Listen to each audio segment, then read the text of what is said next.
Jadi puasa dapat menenangkan setan yang seringkali memberikan was-was. Puasa pun dapat menekan syahwat dan rasa marah. Oleh karena itu, Nabi SAW menjadikan puasa menjadi salah satu obat mujarab bagi orang yang memiliki keinginan untuk menikah, namun belum kesampaian.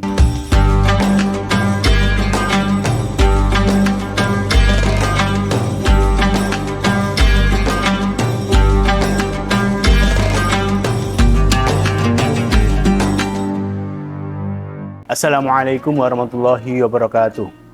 Innal hamdalillah nahmaduhu wa nasta'inuhu wa nastaghfiruhu wa na'udzu billahi min shururi anfusina wa min sayyiati a'malina may yahdihillahu fala mudhillalah wa may yudhlil fala hadiyalah. Asyhadu an la ilaha illallah wa asyhadu anna Muhammadan abduhu wa rasuluh la nabiyya wa la rasula ba'dah. Qala Allah ta'ala fil Qur'anil Karim, a'udzu billahi minas syaitonir rajim. Ittaqullaha haqqa tuqatih wa la tamutunna illa wa antum muslimun. Sahabat Pemuda TV yang dirahmati Allah SWT, di sini saya akan sedikit menyampaikan tentang hikmah di balik bulan Ramadan. Di balik hikmah bulan Ramadan ini banyak sekali hal-hal baik atau kebaikan yang kita dapati di bulan Ramadan ini. Seperti pahala yang dilipat gandakan, Allah mempermudah kita beribadah, dan Allah membelenggu setan di neraka. Jadi, sahabat Pemuda TV, kita senantiasa menggapai derajat takwa di bulan Ramadan ini dengan senantiasa berbuat kebaikan. Allah Ta'ala berfirman, Ya ayyuhalladzina amanu kutiba alaikumus syiyam kama kutiba alal ladzina min qablikum la'alakum tattaqun. Hai orang-orang yang beriman, diwajibkan atas kamu berpuasa sebagaimana diwajibkan atas orang-orang sebelum kamu agar kamu bertakwa. Surat Al-Baqarah ayat 183. Ayat ini menunjukkan bahwa di antara hikmah puasa adalah agar seorang hamba dapat menggapai derajat takwa, dan puasa adalah sebab meraih derajat yang mulia ini. Hal ini dikarenakan dalam puasa seseorang akan melaksanakan perintah Allah dan menjauhi setiap larangannya. Inilah pengertian takwa, sahabat. Bentuk takwa adalah puasa dapat kita lihat dalam berbagai hal berikut. Yang pertama, orang yang berpuasa akan meninggalkan setiap larangan, yaitu ketika meninggalkan makan, minum, berjima dengan istri, dan sebagainya, yang sebenarnya hati condong ingin melakukannya.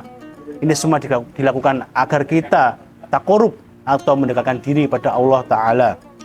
Yang kedua, sahabat, orang yang berpuasa sebenarnya mampu untuk melakukan kesenangan-kesenangan di duniawi, namun dia mengetahui bahwa Allah selalu mengawasi dirinya. Jadi walaupun kita, contoh ada seseorang yang ingin melakukan kejahatan atau kejelekan, mereka lupa bahwasanya Allah senantiasa melihat kita. Walaupun kita, contoh kita ingin minum bersembunyi-sembunyi tanpa ada orang yang melihat, mereka lupa bahwa Allah senantiasa melihat kita. Yang ketiga, ketika berpuasa setiap orang akan semangat melakukan amalan-amalan ketaatan, dan ketaatan merupakan jalan untuk menggapai sebuah ketakwaan. Inilah sebagian di antara bentuk takwa dalam amalan di bulan Ramadan. Hikmah dibalik meninggalkan syahwat dan kesenangan dunia. Di dalam berpuasa, setiap muslim diperintahkan untuk meninggalkan berbagai syahwat, makanan dan minuman, dan berjima dengan istri di siang hari. Itu semua dilakukan Allah dalam hadis qudsi. Allah Ta'ala berfirman, Yada'u syahwatahu wa ta'amahu min ajli. Dia telah meninggalkan syahwat dan makanan karena aku, karena Allah. Di antara hikmah meninggalkan syahwat dan kesenangan dunia ketika berpuasa adalah, pertama, dapat mengendalikan jiwa. Rasa kenyang itu mengakibatkan kita malas melakukan kebaikan, dan rasa kenyang itu membuat seorang lupa diri, kufur nikmat pada Allah, dan menjadi lalai. Sehingga dengan berpuasa, jiwa itu akan longgar, jiwa itu akan ikhlas dan lebih bisa dikendalikan. Yang kedua, hati akan menjadi sibuk memikirkan hal-hal baik dan sibuk mengingat Allah Ta'ala.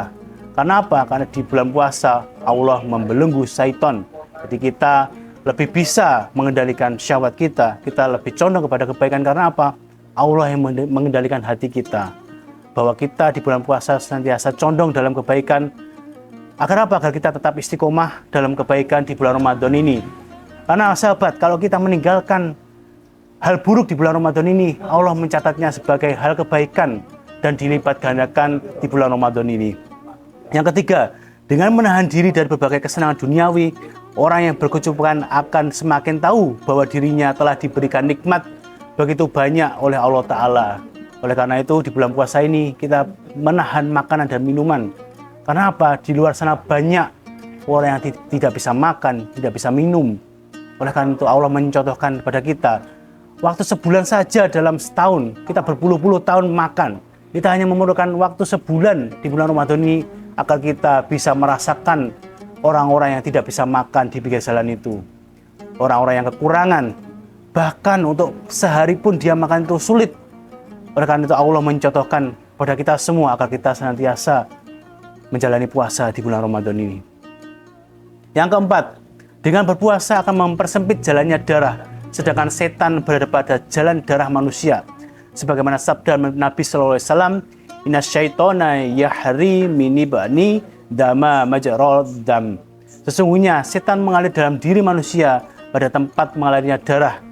Jadi puasa dapat menenangkan setan yang seringkali memberikan was-was. Puasa pun dapat menekan syahwat dan rasa marah. Oleh karena itu Nabi SAW menjadikan puasa menjadi salah satu obat mujarab bagi orang yang memiliki keinginan untuk menikah namun belum kesampaian. Jadi puasa dapat menahan syahwat kita yang belum menikah atau masih jomblo.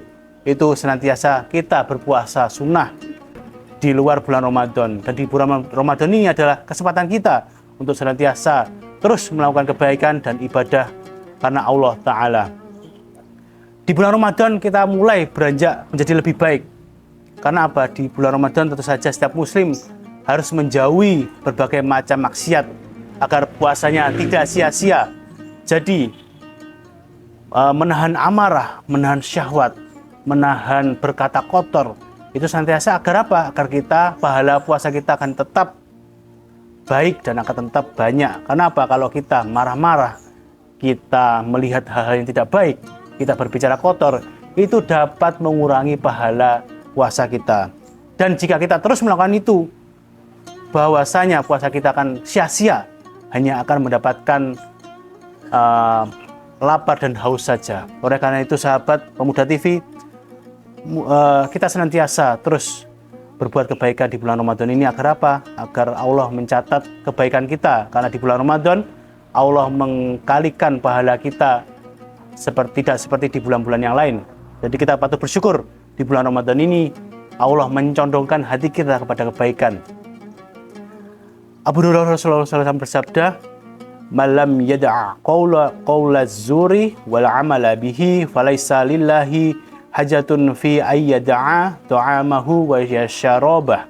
Barang siapa yang tidak meninggalkan perkataan dusta malah mengamalkannya, maka Allah tidak butuh dari rasa lapar dan haus yang dia tahan. Jadi di bulan Ramadan ini kita juga dilarang berbicara dusta ataupun kita melakukan hal maksiat.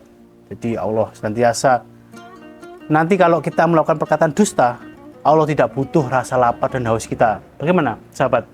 Itu adalah sebuah ancaman dari Allah, bahwasanya kalau kita melakukan hal buruk di bulan Ramadan, berdusta atas nama Allah, kita akan hanya tidak butuh Allah rasa lapar dan haus kita. Naudzubillah min dzalik. Perhatikanlah pula petuah yang sangat bagus dari Ibnu Rajab Al-Hambali berikut. Ketahuilah bahwa amalan tak korup atau mendekatkan diri pada Allah Ta'ala dengan meninggalkan berbagai syahwat yang sebenarnya boleh dilakukan ketika tidak berpuasa, seperti makan atau berhubungan dengan istri, tidak akan sempurna hingga seseorang mendekatkan diri pada Allah dengan meninggalkan perkara yang dia larang, yaitu dusta, perbuatan zalim, permusuhan di antara manusia, dan dalam masalah darah, harta, dan kehormatan. Jadi sahabat Pemuda TV yang semoga Allah Ta'ala berkahi, semoga kita senantiasa di bulan Ramadan ini condong pada kebaikan dan kita istiqomah dalam kebaikan di bulan Ramadan ini, dan di setelah bulan Ramadan ini kita bisa menjadi lebih baik, dan di bulan Ramadan selanjutnya kita menjadi seseorang yang lebih baik dan amalan kita menjadi lebih baik. Karena apa?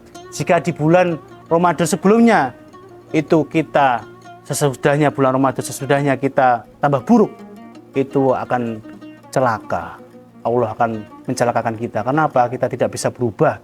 Kita tidak bisa introspeksi diri bahwasanya di bulan Ramadan ini adalah momentum kita agar kita menjadi seseorang yang lebih baik. Sedikit dari saya, teman-teman Pemuda TV. Semoga Allah Ta'ala senantiasa memberkahi kita dan memberikan kita kesehatan agar kita senantiasa bisa menjalankan ibadah puasa ini dengan sehat walafiat. Sekian, wassalamualaikum warahmatullahi wabarakatuh.